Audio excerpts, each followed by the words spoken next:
Hello and welcome back to my series Make the Table, where I'm making the entire tableware set for Valentine's Day.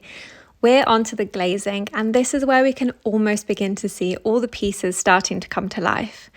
As we all know, I love a pink and red combo, and so of course had to be glazing everything in those two colours. Starting off with the coasters, I went with alternating pink and red. Using the two colourway, I think really highlights the four heart shapes within the coaster, and I'm so excited to see how these turn out.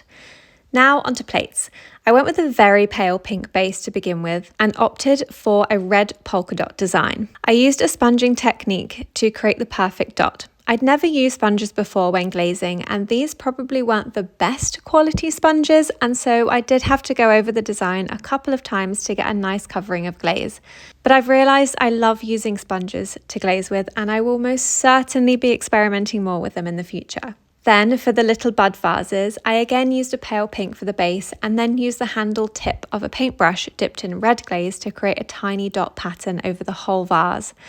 I wanted a polka dot theme throughout, but I liked the idea of having different sized dots to keep it a bit more interesting and add a little bit more character to the overall look of the tableware set.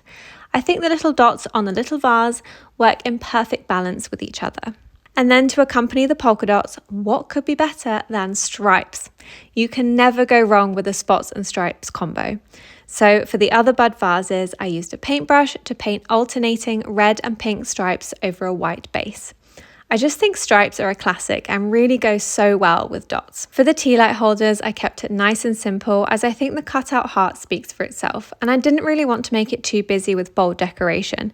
So I stuck with the same pale pink glaze to keep on theme and tie them in nicely with the other pieces. For the cake knife, I again used the pale pink as the base. It was quite difficult to glaze without coating the indented hearts too much with glaze, but I went back in after and scraped out any thick glaze that had got onto the hearts.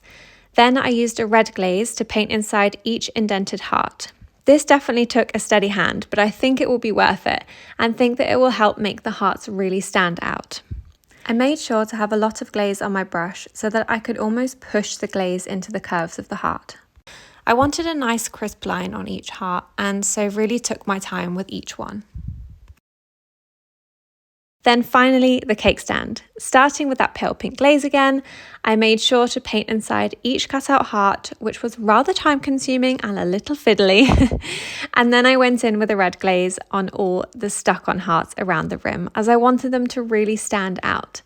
This definitely took me the longest to glaze, but hopefully well worth it. And I just can't wait for you all to see it put together in the final reveal.